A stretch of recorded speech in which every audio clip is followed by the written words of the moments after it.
برفانی ملاقات۔ ریل گاڑی سیٹی بجاتے ناران کی طرف روانہ تھی۔ پورے خاندان کے ساتھ سفر کی رونق ہی کچھ اور تھی۔ کھڑکی کے پار پہاڑ کے بیچ گزرتے بادل اور دریا کنارے سب کو محسوس کر رہے تھے۔ کئی گھنٹوں کے سفر کے بعد جب وہ ناران پہنچے تو برف باری شروع ہو گئی۔ سفید برف کے گولے ہواؤں میں اڑتے ہوئے سب کے کندھوں اور ہاتھوں پر لگنے لگے۔ سب ہنستے کھیلتے ہوٹل پہنچے اور کمرے لے لیے۔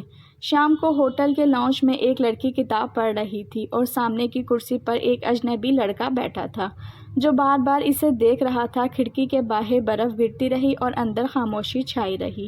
اچانک لڑکی نے سر اٹھایا، دونوں کی نظریں آپس میں ٹکرا گئیں۔ وقت جیسا ٹھہر گیا، لمحہ خواب سا لگنے لگا۔ لڑکا مسکرا کر بولا، یہ برف شاید موسم نہیں، کوئی نئی کہانی بھی لے آئی ہے۔ اگلی صبح ناران کی وادی کی سفید چادر اوڑھے کھڑی تھی۔ پورا خاندان برف باری دیکھنے اور تصویر بنانے باہر نکلا۔ وہ لڑکی بھی برف میں کھیل رہی تھی کہ اچانک پھسل گئی۔ اسی وقت وہی لڑکا آگے بڑھا اور اسے سنبھال لیا۔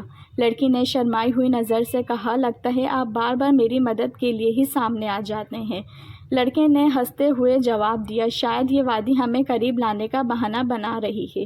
اسی دن خاندان نے جھیل سیف الملک جانے کا پروگرام بنایا۔ راستے میں برفانی پہاڑ، نیلا آسمان اور جھیل کا پرسکون پانی، منظر ایسا تھا جیسے خواب حقیقت میں بدل گیا ہو۔ وہ دونوں ایک دوسرے کے قریب بیٹھتے باتیں کرتے اور ہنستے رہے۔ ہوٹل واپسی پر سب تھک گئے مگر وہ دونوں لاؤنج میں کافی کے کپ ہاتھ میں لیے بیٹھے۔ باہر برف گر رہی تھی، اندر ان کے درمیان خاموشی اور مسکراہٹیں بڑھ گئیں اور یوں ایک عام سا سفر ایک حقیقت میں بدل گیا۔ کبھی کبھی سفر منزل سے زیادہ یادگار ہو جاتا ہے کیونکہ وہاں کوئی ایسا مل جاتا ہے جو زندگی کو نیا رنگ دے دیتا ہے۔ اللہ حافظ۔